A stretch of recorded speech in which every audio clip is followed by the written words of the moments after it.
Hey guys, and welcome back to today's college basketball pick video. This is going to be covering March 17, 2017, and I got a lot of games that I'm going to be touching on in today for the NCAA tournament. Got 7 matchups that I'm going to give my take on who I think is going to be the better bet against the spread, and I'll throw those 7 games that I'm going to be talking about down in the video description. If you're interested in getting more of this pick video content in the future, you can click that subscribe button, and any thumbs up on the video are greatly appreciated and really help us out.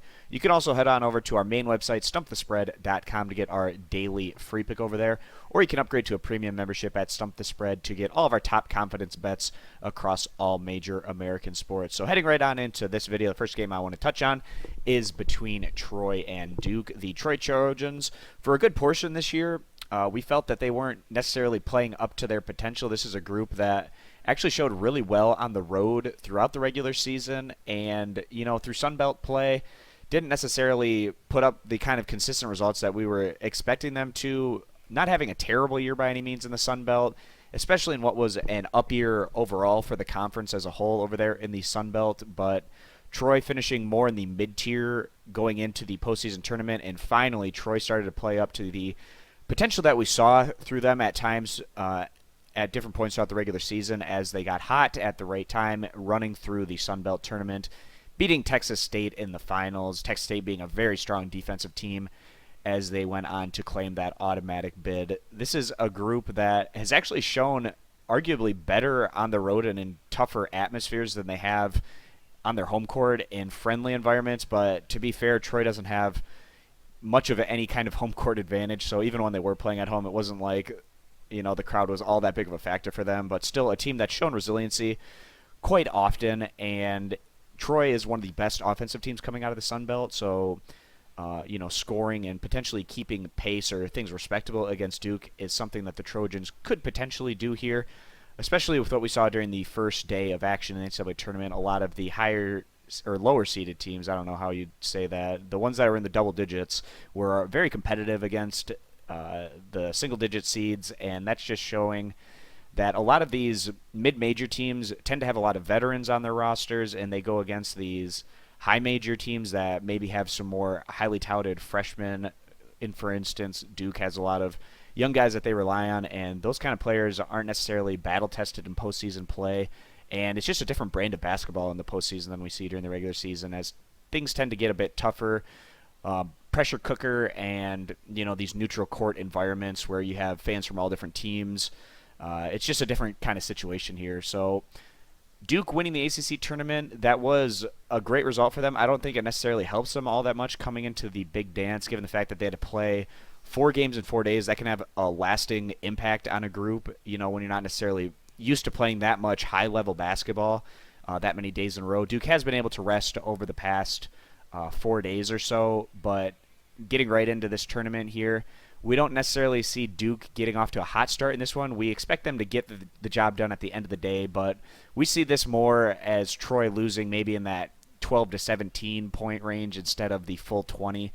So getting the 20 points here, we're going to go ahead and side with the Troy Trojans as the better bet against the spread. Got another matchup here with a top ACC squad with North Carolina as they take on the 16 seed Texas Southern. Texas Southern's been well known in recent years for going against just extremely brutal non-conference slates, going on the road against a lot of quality high major teams, getting beaten thoroughly quite consistently, and then they go over into their conference and they just really do a great job against the teams in their conference, and that was the case again this year as Texas Southern went on to go and win their automatic bid. Coming into this one, very tough matchup here for Texas Southern, especially with forward Derek Griffin out. That's a knock on Texas Southern coming into this one. And the Texas Southern Tigers also have a number of blowout defeats this year, like I was mentioning, against that very tough non-conference schedule that they always go against. So coming to this one against North Carolina, the Tar Heels are looking like arguably the best team in the NCAA tournament from top to bottom, although I don't think this North Carolina group is as good as the team we saw last year. I was a big fan of guys like Bryce Johnson and Marcus Page, but obviously those guys moved on. Still a very talented North Carolina squad, and they continue to do the same things very well, rebounding the ball, getting second chance scoring opportunities, and dominating the paint. That gives North Carolina a huge edge, especially when going against mid-major or lower major teams that don't typically have the kind of size and athleticism to match up with North Carolina down in the paint. I feel like North Carolina is going to completely dominate the paint today, and that's going to be a huge difference maker here. As long as North Carolina comes out focused and builds a lead early, I think that they can certainly win this one in blowout fashion. So I'm going to go ahead and take North Carolina, giving the 26.5 to 27 points as the better bet against the spread. Scrolling on down here, one of the matchups that I'm most looking forward to watching today is Oklahoma State against Michigan. I actually have a contrarian view on the Wolverines coming to this matchup. Michigan clearly playing some of their best ball of the year over the past month or so. A group that was frustratingly inconsistent at times during the regular season has finally, it seems like they found purpose and really put out a consistent effort on a game-to-game basis over in the Big Ten tournaments. They went on to win that Big Ten title. Another situation kind of like Duke, where I don't think the winning that title is necessarily going to benefit Michigan in any substantial way in the NCAA tournament. That was a lot of games for this group to play in a very short period of time, and that overlapping fatigue could take its effect here in the NCAA tournament. This is a Michigan team that's very efficient on the offensive end, and they like to play a very slow pace, and I think that this could be a tricky matchup for them going against an Oklahoma State squad that gets out and run at every opportunity that possibly can, and Oklahoma State's offense has a very high ceiling. They've ranked in the top 10 in the nation in scoring average pretty much throughout the entire regular season. They're very dangerous on the offensive end, and if Michigan's not able to dictate the pace of play, this could be a tricky matchup for them. Also, I feel like with Michigan winning the Big Ten tournament, they have a sense of accomplishment, and they could be getting a bit complacent coming to this one as a result. It's almost like a trap game, essentially, for Michigan. After winning the Big Ten title for them almost felt like their national championship this year. It's not necessarily a team that's felt like they're a national championship caliber squad. But yeah, coming into this matchup here, I think that this is going to be a tricky one for Michigan going against an Oklahoma State squad that has also been playing some of their best ball over the past month or so. Oklahoma State got off to a very slow start in the Big 12, but down the stretch they've looked like arguably the best team in the Big 12 until more recently. Oklahoma State did fall in some of their more recent matchups to close out things in Big 12 play, but those were against some of the other top teams in the league. So both these teams trending up right now, but with Oklahoma State getting a bit more rest coming into the big dance, I feel like them getting the 2 points here in what could be a tricky matchup for Michigan is going to be the better bet against the spread. Moving on down here, we have Wichita State against Dayton, two great mid-major squads going head-to-head, and I'm not a big fan of these high mid-major or strong mid-major teams going against each other in the first round. I said this in my last video for that St. Mary's versus VCU matchup. I have similar feelings with this one. I also think Wichita State's one of the most underseeded teams in the Big Dance, as well as I felt like Wisconsin was also pretty underseeded coming into the NCAA tournament. But Wichita State having themselves a tremendous year coming into this one against Dayton, who is also having themselves quite a bit of success. Wichita State completely dominated action in the MVC, while Dayton took a couple more losses than Wichita State did in conference play going in the A10, but the A10 is slightly better than the MVC from top to bottom, and both leagues are very tough to get wins on the road. So it was definitely impressive to see both of these teams pick up consistent wins, especially in tough road environments throughout their particular leagues. Unfortunately for Wichita State, they did knock out Illinois State in the MVC tournament finals, which made it so that the Missouri Valley Conference only got one team into the tournament instead of two, but obviously that's not something that Wichita State cares all that much about, especially in the moment when they're going for that MVC tournament title.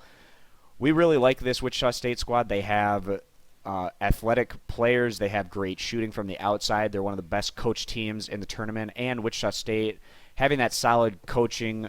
You can also say that about Dayton too. They also have very strong coaching, and having experienced coaching that can advance you in tournament play is always something I look at in these brackets. Both of these teams have that, but I just feel like Wichita State, very underseeded, getting a matchup here that they can certainly take advantage of. So I'm going to go ahead and take the Wichita State Shockers, giving the 6 to 6.5 points as the better bet against the spread. So we're just over halfway through the video. Got three more matchups that I want to talk about. Right below here, we have New Mexico State against Baylor. The Baylor Bears, without a doubt, looked like, at least in terms of their results, the best team in college basketball through the first, I'd say, 2 months of the regular season, especially with how many amazing elite resume building wins that Baylor was able to pick up back during the non-conference. Although the Bears put up some great numbers back at that point in the year, this group certainly hasn't been quite as good down the stretch in the Big 12, and that's a bit concerning. This was a Baylor squad that I wasn't necessarily extremely high on coming into the year, given the fact that they lost their two best players from last year's tournament team with Rico Gathers as well as Torian Prince. That hasn't seemed to affect Baylor all that much, however, as they've gotten an even better seeding this year in the Big Dance. But I think this could be a tough matchup for them going against a New Mexico State squad that also ranks really well in terms of rebounding the basketball and playing in those, junk-style games where the ball is bouncing all over the place and effort wins games. Baylor doesn't mind playing in that type of game either, and I feel like that New Mexico State can kind of neutralize the advantages that Baylor typically is able to take on their opponents.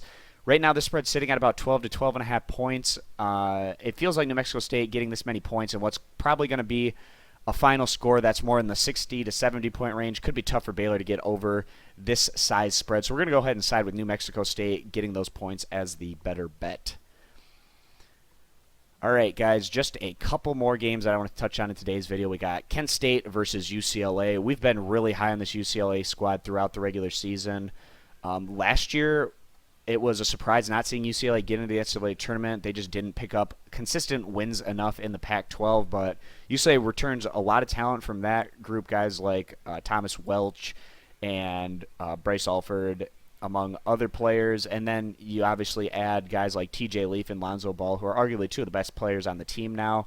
And you have a UCLA squad that is a major threat to advance in the NCAA tournament. Unfortunately for UCLA, they're in a very tough bracket with teams like Kentucky and North Carolina, but still a team that's very fun to watch. I haven't had as much fun watching any team in college basketball as I've watching this UCLA squad this year over the past 5 years, I'd say at least.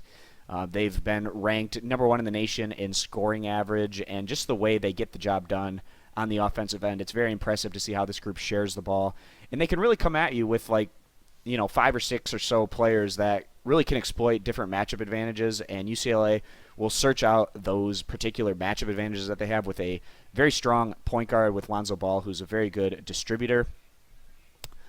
We feel like UCLA certainly has the possibility to make a very deep run in the NCAA tournament, and probably, in terms of the teams that are in that 1, 2, 3 seed range, probably one of the more underseeded teams. UCLA, you could certainly make an argument for them to get a 2 or even a 1 seed, just given the fact that UCLA picking up a win in the non-conference against an opponent like Kentucky on the road just shows you the kind of ceiling that UCLA has when they're playing at their best. Going against a Kent State squad in this one, Kent State was more of a middling MAC squad throughout the regular season. The Golden Flashes were somehow able to find some magic over the past month, really racking up a lot of wins as they went on to close out the regular season strong and then make a run in the MAC tournament as they went on to get the automatic bid out of the MAC. I would have preferred seeing a team like Akron or Buffalo or Ohio out of the MAC into the NCAA tournament. I feel like those teams could have potentially gotten a first-round upset more so than Kent State might have the possibility to do, but the Golden Flashes could certainly prove me wrong in this one, just like they did back during the MAC tournament. But I just don't see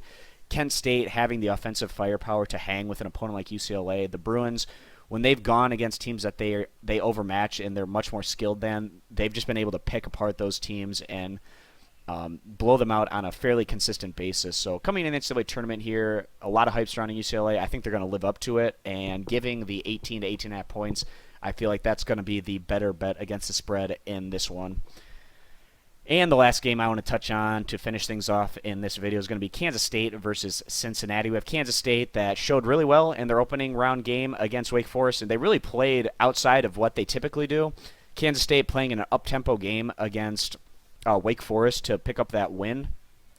Kansas generally favors more playing in the half court and leaning on their defense.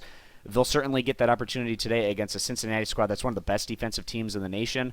I remember watching a Cincinnati game earlier in the year back during the non-conference. They went on the road to Iowa State, who's one of the best teams from the Big 12, and Iowa State simply couldn't do anything against Cincinnati on the offensive end, especially down the stretch, as the Bearcats went on to win that one in a true road setting at Iowa State, which is one of the tougher road venues in the Big 12. The American Athletic Conference, which is where Cincinnati hails from, hasn't gotten a lot of respect this year, but certainly putting two teams in the NCAA tournament that have the possibility to advance with Cincinnati and SMU.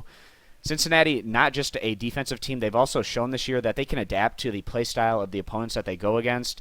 They've shown success in up-tempo games where they've needed their offense to put up a lot of points, and they've also obviously shown a lot of success in defensive battles. I feel like this is going to be more of a defensive battle, and with Kansas State getting that primer and tune-up game against in their first round matchup against Wake Forest, I feel like is going to benefit them coming into this one. Cincinnati's probably going to have to knock off a little bit of rust, even though Cincinnati, it's not like they've had a long time off between now and their conference tournament, but Kansas State should be a bit, not fresher, but more primed and ready to go and experience in tournament action. You know, going into that first round game here for Cincinnati could have a bit more butterflies and pressure on them as a result, while Kansas State already went through that in their first game, so they should be ready to go. And with this being a defensive battle, more than likely the points have a bit more value than if this would be a high-scoring game. So we're going to go ahead and take the 3.5 points in Kansas State as the better bet against the spread. So that wraps up the matchups I want to talk about for today's video. If you want more of this pick video content in the future, you can click that subscribe button. Also, head on over to our channel to get our NBA Play of the Day video. And if you want, you can head on over to our main website, stumpthespread.com, to get all of our top confidence plays across all major American sports, as well as our daily free picks. So thanks, guys, for stopping on in, and we'll see you in the next video. Bye.